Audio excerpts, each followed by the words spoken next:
Hi, I'm Mario, and in this video we'll be taking a look at the Dustlight mobile app.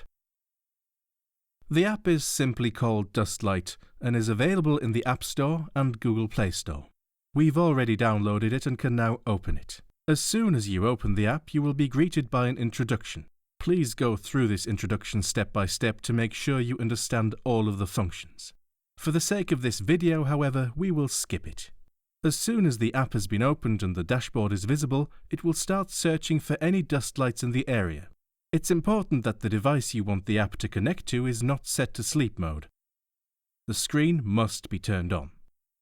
If you're on your app's dashboard and you have not yet connected to a Dustlight device, you can tap on the cogwheel, which will take you to the settings menu. Here you can set the language, as well as read the terms and conditions and the privacy policy. You can also see the current app version, as well as the imprint. Now tap on the Dustlight device you want to connect to. You will see a notification on the app and now have 1 minute to press the power button on your Dustlight. And as you can see, the Dustlight will start flashing blue. Press the power button to confirm the connection. Once you've connected your device, you'll see the dashboard. First, you'll see the live measurements made by the Dustlight. You will also find material specifications. If you need specialized configurations for your environment, send us a message and we will make you an offer. Further, you can see the current PM1, PM2.5 and PM10 levels.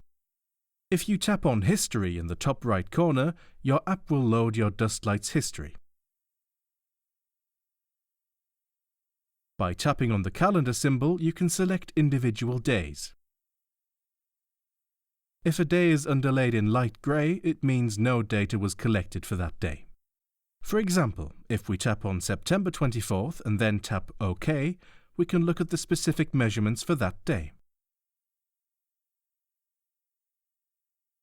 You can also find statistics and download your data as a test report or as a CSV file. To demonstrate how quickly the app reacts, we have a testing spray, which we will now spray directly at the device. We can immediately see the new values both in the app and on the device itself. If you are on your Dustlight's dashboard, you can tap the screwdriver icon, which will take you to the individual settings menu for your device. Here we can change the device's name, check the sensors, activate or deactivate audible warnings for exceeded thresholds, change the display style, meaning switching between a smiley face or a triangle, change the device's language settings, and change the operating mode. For the operating mode, switching to Echo means the device's lights are not switched on permanently, and the screen switches off more quickly, so we're in energy-saving mode. If you scroll all the way down, you can also see whether there's a software update available for your Dustlight device. If this is the case, a green update button will appear above the red reset button. And that was our introduction to the Dustlight app. If you have any further questions, please send us a message at info@dustlight.de or take a look at the other videos we made for you.